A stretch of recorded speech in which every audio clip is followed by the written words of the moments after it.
नमस्कार, कंज्यूमर अड्डा में आपका स्वागत है। आपके साथ में हूं विपिन भट्ट। मोटापे का स्केल, बीएमआई फेल, ये सवाल आज इसलिए उठ रहा है क्योंकि अगर आप लोगों ने खबरों पर ध्यान दिया हो तो पिछले हफ्ते से अब तक कुछ खबरें आई लगातार बीएमआई पर, दो लेवल पर। पहला लेवल अंतर्राष्ट्रीय स्तर, लैंसेट, जो कि आप सब जानते हैं कि एक बहुत बड़ा जर्नल है। जब मेडिकल क्षेत्र की या आपके स्वास्थ्य से जुड़ी हुई कोई बड़ी घटना घटती है तो लैंसेट उसका सबसे बड़ा मुखपत्र है, उसका सबसे बड़ा जर्नल है। वहाँ पर एक स्टडी छपी जहाँ पर ये बताया गया कि अंतर्राष्ट्रीय स्तर पर जो डॉक्टर्स हैं, जो ग्रुप ऑफ एक्सपर्ट्स हैं, उनका कहना है कि बीएमआई यानी बॉडी मास इंडेक्स, आप में से काफ़ी लोग इसे जानते होंगे, दरअसल एक स्केल है जिसके ऊपर नापा जाता है कि आप मोटे हैं कि नहीं, आपका वज़न ज़्यादा है। एक सर्टेन लिमिट तक अगर बीएमआई है तो अच्छा है, उसके ऊपर है तो वज़न ज़्यादा है, उसके और ऊपर है तो फिर आप मोटापे हैं, या एक लेवल से नीचे है तो आदमी कहें कमज़ोर है। बीएमआई अक्सर आपको दिखता होगा, ये शब्द, ये वर्ड रिपोर्ट्स में। जब आप कहीं मेडिकल जांच कराने जाते हैं, किसी लैब वगैरह पे जाते हैं तो बड़े बड़े पोस्टर्स वगैरह वहाँ लगे रहते हैं। लेकिन अब जो बीएमआई का स्केल है उसके ऊपर डॉक्टरों का ये सवाल उठा अंतर्राष्ट्रीय स्तर पर कि क्या अकेला बीएमआई ये बताता है कि व्यक्ति स्वस्थ है या नहीं है, मोटा है कि नहीं है, क्या उसका वज़न उस लेवल पे चला गया जहां पर हमें कह देना चाहिए कि इसको कोई क्लिनिकल प्रॉब्लम है या हो सकती है। वहां सवाल उठे और कुछ परिवर्तन किए गए। और जैसे ही ये चीज़ हुई, इसके बाद भारत में भी बीएमआई को लेकर कुछ चीज़ें बदली गई।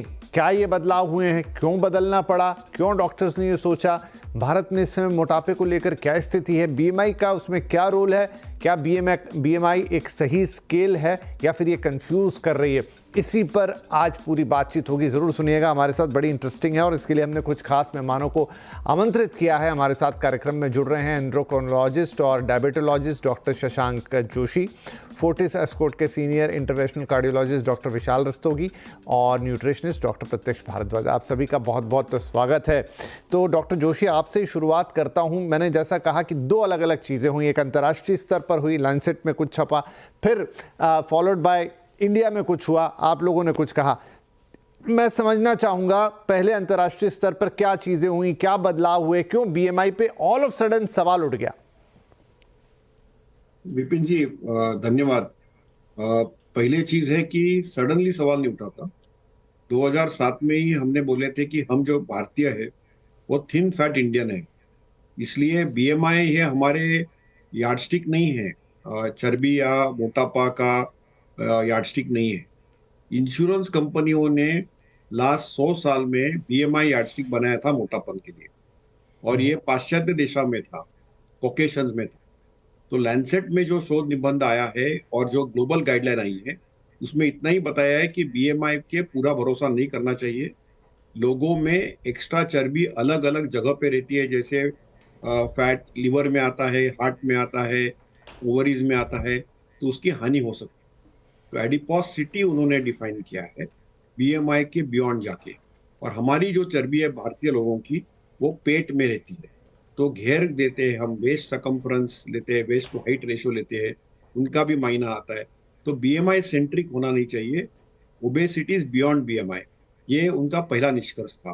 दूसरा निष्कर्ष ये था कि ओबेसिटी ये डिसीज है, ओबेसिटी ये बीमारी है जिससे अलग अलग तरह की बीमारी हो सकती है, 200 अलग अलग बीमारी आ सकती है, कैंसर से लेके, मेंटल हेल्थ से लेके, मैकेनिकल ऑस्टियोआर्थराइटिस से लेके, किडनी की बीमारी लेके, अलग अलग प्रकार की बीमारी, mental health, mechanical complication, metabolic यानी टाइप 2 डायबिटीज, हार्ट डिसीज, सबका जड़ जिसको बोलते हैं उसको ओबेसिटी बोलते हैं। इसलिए उसको एक डिसीज की मान्यता देनी है, बहुत जरूरी है। और उन्होंने अलग अलग क्लस्टर्स बनाए हैं कि मोटापन के क्लस्टर्स बनाए हैं। लैंसेट के जो गाइडेंस आया है वो लैंसेट कमीशन फॉर ओबेसिटी बोलते हैं, उन्होंने किया है, और इसलिए हम इनके साथ सहमत है। भारत में जो इंडियन ओबेसिटी कमीशन से डॉक्टर मिश्रा थे, हम लोग सब उसके साथ में ही थे। हमने तो पहले ही 2007 में बताया था कि भारत का बीएमआई कट ऑफ 23 है, और उसके साथ कोमॉर्बिडिटी जुड़ जाती है, जैसे मोटापन हो, उसके साथ ब्लड प्रेशर हो, हार्ट डिसीज हो, टाइप 2 डायबिटीज हो, तो उसमें हम कोमॉर्बिडिटी में मल्टी मॉर्बिडिटी आ जाती है, कॉम्प्लिकेशंस की संभावना और आयु छोटा होने की संभावना बढ़ जाती है। इसलिए इसको एक मेटाबॉलिक कंपोनेंट जो जोड़ दिया है, और ये भारत मंच में बहुत ज्यादा प्रेवलेंट है। भारत में ठीक। हमारी जो घेर है, वेस्ट सकम्फ्रेंस, 90 सेंटीमीटर्स मेन में और 80 सेंटीमीटर्स में वुमन होगा तो ये होता है। दूसरी जो लैंसेट ने बताई है, इसमें स्टेजिंग किया है, स्टेज 1 और स्टेज 2। स्टेज 1 यानी बीमारी होने के पहले की एक स्टेज है, और स्टेज 2 जो है जब बीमारी होती है। तो उन्होंने ये दो अलग अलग परिभाषा भी दी है ओबेसिटी की, ये लैंसेट के गाइडेंस में। और ये गाइडेंस में उन्होंने एक स्टेजिंग और अप्रोच बताया है कि पहले स्टेज में हम लाइफस्टाइल से ही सब कुछ ठीक कर सकते हैं, और अभी नई नई दवाइयां भी आई है, सर्जरी भी आई है। तो जिनको ज्यादा सीवियर ओबेसिटी होती है उनके लिए हमारे पास अभी नए ऑप्शंस भी अवेलेबल हैं। ठीक है, चलिए, तो ये डॉक्टर जोशी ने बताया कि इन्वॉल्व हुआ क्या, चाहे वो लैंसेट की बात हो चाहे फिर वो इंडिया में बात हो। 2007 का जिक्र किया डॉक्टर जोशी ने। डॉक्टर विशाल रस्तोगी, 2009 में भी, अभी जब मैं ये सब कुछ पढ़ रहा था शो में आने के पहले, 2009 में भी आप लोगों ने कुछ परिवर्तन करवाए थे, WHO के कोई गाइडलाइंस आए थे, फिर उसके बाद 2009 में इंडिया में चेंज हुए, वो क्या चेंजेस थे? तो जैसा कि डॉक्टर जोशी ने अभी बताया कि इंडियन जो हमारा मेकअप है, जो हमारे बॉडी बिल्ड है, वो बहुत डिफरेंट है वेस्ट के साथ में।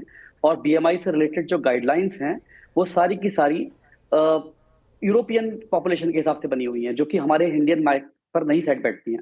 हमारे बीएमआई सिंपल जो बॉडी वेट है उसको हाइट की स्क्वायर से डिवाइड करने के बाद में आता है, और ये इस बात को कंसीडर नहीं करता कि फैट का डिस्ट्रीब्यूशन कहाँ पर है, ये सबक्यूटेनियस फैट है या विसरल फैट है। बॉडी में मसल्स अगर ज्यादा हैं तब भी बीएमआई हाई हो सकता है, जबकि ओबेसिटी उस पेशेंट को नहीं है, क्योंकि ओबेसिटी का मतलब एक एडिपोसिटी है, जो कि अब एक बीमारी की तरह से पहचान में आ रही है। पहले हम ओबेसिटी को एक रिस्क फैक्टर समझते थे, बट जैसा कि अभी डॉक्टर जोशी ने भी समझाया कि now obesity is considered as a independent risk factor और इंडिपेंडेंट डिजीज, क्योंकि इसके अंदर एक लो ग्रेड इन्फ्लेमेशन चल रहा होता है, हार्मोन इंबैलेंस हो रहा होता है, इंसुलिन रेजिस्टेंस चल रहा होता है, और बहुत सारे ऐसे फैक्टर्स काम कर रहे होते हैं जो कि बीमारी लाते हैं। तो इंडियंस में इसके लिए हम एक गलत मापदंड नाप रहे हैं कि अगर हम खाली बीएमआई पे अपने आप को रिलाय कर रहे हैं, क्योंकि हमारे इंडियंस में अगर बीएमआई नॉर्मल रेंज में भी है, विच इज 18.5 से लेकर के 24 तक हम नॉर्मल मानते हैं, अगर उस रेंज में भी है तब भी पेशेंट को, बिकॉज मसल मास हमारा कम होता है, इसकी वजह से फैट अधिक हो सकता है, और इसका मतलब यह है कि उसको बीमारी होने के चांसेस अधिक हैं। अब इसमें इंडियंस में दूसरा जो है फैक्टर है वो ये है कि विसरल फैट ज्यादा होता है। विसरल फैट क्या होता है? विसरल फैट वो होता है जो कि बॉडी के ऑर्गन्स के चारों तरफ होता है। तो इसको नापने के लिए अभी तक हमारे पास कोई तरीका नहीं है, और जो तरीके मौजूद हैं वो भी काफी एक्सपेंसिव तरीके हैं, क्योंकि उसके लिए हमें डेक्सा की या बाकी मशीनों की जरूरत पड़ेगी। अनफॉर्चुनेटली वो हम एक मास लेवल पे अप्लाई नहीं कर सकते। तो उसको देखने के लिए कि किस तरीके से हम इसको मेजर कर सकते हैं, इसके लिए हम ज्यादा अगर हम बात करें तो अगर कोई आदमी का तोंद निकली हुई है या उसका बॉडी जो हैबिटस है वो एक पियर शेप है एज अगेंस्ट एप्पल शेप, कहने का मतलब यह है कि एब्डोमेन ज्यादा फूला हुआ है और हिप्स जो है वो पतले हैं, तो ये मानना जा सकता है कि उसको विसरल फैट भी ज्यादा होगा, क्योंकि विसरल फैट जो है वो एब्डोमेन में ही सबसे ज्यादा होता है। हालांकि आजकल और तरह तरह के इक्विपमेंट जैसे कि अल्ट्रासाउंड से भी हम लोग लिवर और किडनी के बीच में जो एरिया होता है उसको नाप लेते हैं, और वो भी फैट का मानक होता है। तो ये सब गाइडलाइंस जो है इंडियंस में बहुत पहले से एडवोकेट की जा रही हैं, और उसी को अब लैंसेट ने भी वेट किया है कि ये बात सही है कि बीएमआई पे ही अकेले लड़ाई नहीं कर सकते, क्योंकि बीएमआई नॉर्मल होने पर भी पेशेंट ओबीस हो सकता है, एडिपोसिटी हाई हो सकती है, और बीएमआई हाई होने पर भी एडिपोसिटी नहीं हो सकती है। राइट। तो प्रत्यक्ष, क्योंकि आप न्यूट्रिशनिस्ट भी हैं, ये बताइए, अब ये बात हो रही, जैसे हमारे दोनों ही डॉक्टर्स ने कहा कि इंडियंस के साथ वो है वो कमर वाला एरिया, वो जो पियर शेप की बात की कि वहीं सारा फैट इकट्ठा होता है, और जो हमारी डाइट भी है वो मेनली ऐसी है जिसमें बहुत सारा कार्बोहाइड्रेट्स है, खासतौर पे वेजिटेरियंस के लिए, तो वही स्टेपल डाइट है। तो क्या खान पान की वजह से ये सारी दिक्कतें हैं हमारी, और बीएमआई डेफिनेटली उसका एक सही इंडिकेटर नहीं है? देखिए, बीएमआई की जब बात आती है विपिन जी, फ्रॉम द लास्ट 17 ईयर्स जैसा मैं वेट लॉस इंडस्ट्री में काम कर रहा हूँ, मैंने कभी भी बीएमआई को उतना ज्यादा सीरियस नहीं लिया जैसा डॉक्टर साहब ने भी बोला। उसके कारण क्या थे? क्योंकि बीएमआई जो है ना वो एक आधा अधूरा ज्ञान हम लोग कह सकते हैं। अगर जो हम लोग बीएमआई की बात करें तो हमें उसके साथ और कई सारे फैक्टर्स जोड़ने पड़ते हैं। तो यहाँ पे जो आपका क्वेश्चन है, मैं अगर जो उसे बिल्कुल सीधी भाषा में कहूँ कि अगर जो हमें देखना है कि आदमी को मोटापे की वजह से कोई बीमारी है या नहीं है, तो हम लोग लेते हैं waist to height ratio. Waist to height ratio में क्या होता है कि बड़ा सिंपलीफाई है कि अगर जो लोगों को नहीं समझ में आता कि एक आदमी का अगर जो कद 6 फुट है तो अपने कद का आधा हिस्सा उससे कम उसकी वेस्ट होनी चाहिए। उदाहरण के लिए अगर जो 6 फुट कद है तो लगभग 35 इंच से कम कमर होनी चाहिए, लगभग 32, 33, 34 होनी चाहिए, जिससे हमें पता चलता है कि अगर जो स्टमक के आसपास का एरिया का सरकमफ्रेंस कम है तो यानी कि वो इंसान जो है हेल्दी है।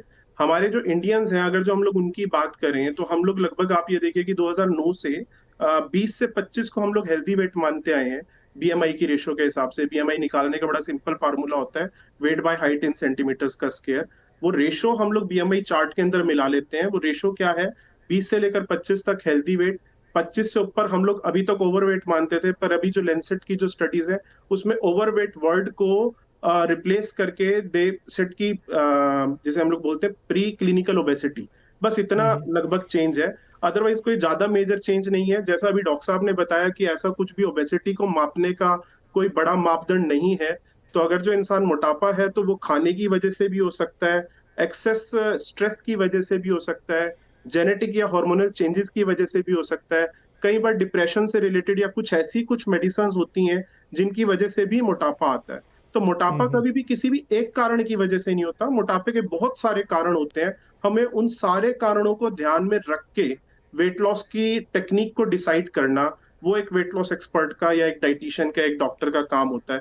कभी भी हम लोग ऐसा नहीं सोच सकते अगर जो एक आदमी भाग के पतला हो रहा है तो सारी के सारे 100 के 100 या 50 के 50 के लोग जो है वो भी भाग के पतले होंगे। नहीं नहीं, बिल्कुल सही बात है, बड़ा इंडिविजुअल टाइप का मामला है। लेकिन अधिकांश तो देखिए, जैसे आपने कहा हार्मोनल, तो वो तो एक अलग ही केस हो गया, स्ट्रेस वाला केस भी एक अलग केस हो गया। हालांकि आजकल स्ट्रेस भी एक बड़ी इशू बन गई धीरे धीरे, लेकिन ज़्यादा करके लोग जो वही है खान पान के कारण अपना वजन बढ़ा लेते हैं। डॉक्टर जोशी, दो चीज़ें हैं मैं आपसे समझना चाहूँगा। एक तो है कि व्यक्ति मोटा हुआ तो हर तरफ से मोटा हो गया, कि भाई हाथ भी मोटे, पाँव भी मोटे, चेहरा भी फूल गया, दिख रहा है कि वो। और एक जो आप लोग जिक्र कर रहे हैं कि ज़्यादातर भारतीयों में हमने देखा कि वो जो कमर के एरिया वाला सर्कमफ्रेंस, तोंद का निकल आना, वो एक मेजर इशू है। तो ये किस तरीके से अंदर होता है? क्यों ऐसा कि कुछ लोग खाएं तो पूरी तरह से मोटे हो गए, या कुछ ज़्यादातर, लेकिन दूसरी तरफ देख रहे हैं कि बाकी उनकी बॉडी उतनी मोटी नहीं हुई लेकिन वो पेट निकल आया अजीब ढंग से, और वहीं से बीएमआई बिगड़ता होगा, या बाकी चीज़ें भी, आप जैसे विसरल फैट कह रहे हैं कि अंदर ऑर्गन्स में भी फैट आ गया। विपी जी, बहुत सही सवाल है आपका कि जो पहले आपने बताया पूरी शरीर में मोटापन आ गया, उसको हम जनरलाइज्ड ओबेसिटी बोलते हैं। और ये अक्सर हम देखते हैं कि पाश्चात्य देशों में, जैसे यूरोप हो, अमेरिका में, यह ज्यादा प्रेवलेंट है। भारतवंश में ये कम प्रेवलेंट है। और यहाँ पे बीएमआई का एक्यूरेट होना ज्यादा ठीक होता है। बट भारतीय लोगों में क्या है कि हमारे इसमें बॉडी कंपोजिशन में फैट ज्यादा है और मसल मास कम है, जिसको हम सार्कोपीनिया बोलते हैं। और हमारे पेट में जो चर्बी आती है, जिसको एब्डोमिनल ओबेसिटी या विसरल ओबेसिटी बोलते हैं, इसकी वजह से 4 मेजर किलर बीमारियां होती है। एक तो कोलेस्ट्रॉल बढ़ता है, डिसलिपिडीमिया, जिसकी वजह से हृदय विकार हो सकता है यानी हार्ट डिसीज, ब्लड प्रेशर या रक्तदाब, और मधुमेह। और ये सबको हम मेटाबॉलिक सिंड्रोम करके बोले जाते हैं। इसलिए जो मेटाबॉलिक कंपोनेंट है, कार्डियो मेटाबॉलिक ओबेसिटी जिसको बोलते हैं, ये पेट के चर्बी में आती है, एब्डोमिनल फैट में आती है। और ये ज्यादा हानिकारक होती है क्योंकि इससे हृदय विकार हो, स्ट्रोक हो, टाइप 2 डायबिटीज, मधुमेह की जो कॉम्प्लिकेशंस हो, या किडनी फेलियर हो, ब्रेन स्ट्रोक हो, ये सब होने की संभावना बढ़ती है। कोलेस्ट्रॉल की बीमारी होती है, तो इसलिए ज्यादा सतर्क रहना पड़ता है। जनरलाइज ओबेसिटी जो होती है उसका अप्रोच पूरा अलग रहता है। वहां पे लाइफस्टाइल, मेडिकेशन, सर्जरी ऑप्शंस है। बट यहाँ कार्डियो मेटाबॉलिक ओबेसिटी में बियॉन्ड जस्ट वेट लॉस, हमको दवाइयों का, ब्लड प्रेशर की दवाइयों का, हार्ट अटैक नहीं हो उसके लिए प्रिवेंशन की दवाइयों का, और मधुमेह कंट्रोल करने की दवाइयों का, कोलेस्ट्रॉल नियंत्रण करने की दवाइयों का भी प्रयोग करना पड़ता है। इसलिए अप्रोच बहुत ज्यादा रहता है। और भारतवंश में ये मेटाबॉलिक सिंड्रोम या कार्डियो मेटाबॉलिक ओबेसिटी का प्रमाण जो है ये बहुत ज्यादा है। और इसलिए मैं सराहना देता हूँ कि at least better late than never, Lancet और पूरे दुनिया ने हमारे यहाँ जो ओबेसिटी आती है, यही ओबेसिटी अभी पूरे वर्ल्ड में उन्होंने उसका रिकॉग्निशन किया है। और अभी हमको एक ज्यादा अग्रेसिव अप्रोच लेना पड़ेगा कि थोड़ी भी चर्बी होगी हमारे शरीर में तो वो कम करनी चाहिए, और हमको मसल मास बिल्ड करना चाहिए। तो we need to build muscle and lose fat, and इससे हम एक्चुअली मधुमेह की बीमारी या रक्तदाब की बीमारी या हृदय विकार की बीमारी को भी हम रिमिशन में ला सकते हैं। ठीक है। डॉक्टर विशाल, तो सर कह रहे हैं मसल मास हमें बिल्ड करना चाहिए, लेकिन वो डिस्टिंक्शन आएगा कैसे? मतलब मुझे क्या करना होगा कि समझेगा कि मेरा जो वजन तो बढ़ रहा है या शरीर भी थोड़ा सा फूल रहा है, लेकिन उसमें मसल्स की क्वांटिटी ज़्यादा है और फैट कम है? देखिए, इसके लिए सबसे ज्यादा इंपॉर्टेंट ये है कि हम अपना हेल्दी लाइफस्टाइल करें। कुछ भी नया करने की अभी आवश्यकता नहीं है। कोई भी बहुत एक्सोटिक टेस्ट अभी एडवाइस नहीं किए जा रहे हैं इसको देखने के लिए। जैसा कि अभी हमारे न्यूट्रिशनिस्ट ने बताया कि अब प्री क्लिनिकल वर्सेस क्लिनिकल का इशू आ गया है कि प्री क्लिनिकल मतलब कि अभी तक हमारे बॉडी ऑर्गन्स जो है फैट की वजह से डैमेज नहीं हुए हैं। तो हमें इसी स्टेज में अपने आप को अपना लाइफस्टाइल चेंज करना चाहिए, एक्सरसाइज करनी चाहिए, जिससे कि हमारी मसल्स की टोनिंग होती रहे। बहुत ज्यादा बॉडी बिल्डिंग या जिम जाना इसके लिए रिकमेंडेड नहीं है, लेकिन अगर हम अपने आप को एक्टिव रखेंगे, जो कि सामान्य तरह से बताया जाता है कि up to 8 to 10,000 steps per day अगर हम लेते हैं, अगर हम स्विमिंग करते हैं, रेगुलरली कोई आउटडोर स्पोर्ट्स करते हैं, तो उससे जो हमारे मसल्स की टोन्स हैं वो बनी रहती हैं और वही सफिशिएंट है जिससे कि हम अपने मसल की परसेंटेज अपने बॉडी के वेट में बढ़ा सकते हैं। इसके अलावा खान पीन में भी जैसे बात हुई है कि अगर हम अपने फूड में कार्बोहाइड्रेट्स को कम करते हैं और प्रोटीन की मात्रा बढ़ाते हैं, तो उससे दो फायदे होते हैं। एक तो हमारा वजन भी कम होता है क्योंकि प्रोटीन की वजह से वजन कम होता है और हमारा जनरलाइज्ड बॉडी वेट लॉस होता है, और प्लस जो कार्बोहाइड्रेट्स है वही इस फैट की फॉर्म में, इस एडिपोसिटी की फॉर्म में स्टोर होता है बॉडी के अंदर लॉन्ग टर्म में, तो वो भी इससे कम होता है। तो जो सबसे इंपॉर्टेंट चीज है वो यही है कि हम अपना लाइफस्टाइल को इंपॉर्टेंट ध्यान दें, उसको हेल्दी करें, जिससे कि हम ये विसरल फैट से भी बच सकते हैं और ओबेसिटी इन जनरल, इसकी जो सेकंड स्टेज आती है, क्लिनिकल स्टेज जिसको बोल रहे हैं, उस स्टेज पे जाने से भी बच सकते हैं। ठीक है, तो लाइफस्टाइल में बड़े चेंजेस करने होंगे। बीएमआई को तो एक तरफ करें, लेकिन हम इन जनरल तो मोटापे को समझते ही हैं कि क्या हो रहा है आपके शरीर के साथ।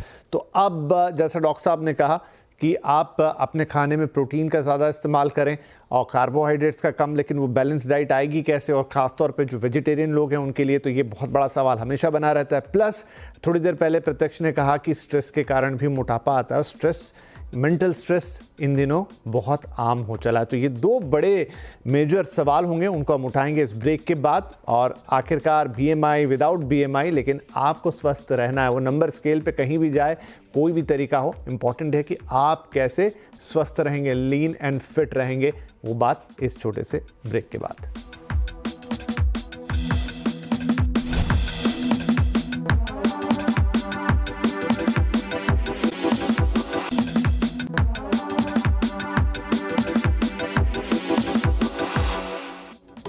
Welcome back. मोटापे का स्केल, बीएमआई फेल। आज हम बात कर रहे हैं कि इंटरनेशनल लेवल पर बीएमआई की जो डेफिनेशंस हैं, जो रिक्वायरमेंट है, उसमें बड़े बदलाव और वही फॉलोअप इंडिया में। और क्यों, उसके पीछे कारण क्या, रीज़न? क्योंकि हमारा मोटापा एक अलग तरीके से है और भारत में मोटापे के कई कारण हैं, कई तरह के मोटापे हैं, लेकिन मोटापा हर बीमारी की जड़ भी है। इसीलिए बीएमआई का जिक्र करें तो या ना करें तो भी आपका स्वस्थ और पतला रहना या मोटा ना रहना इंपॉर्टेंट है।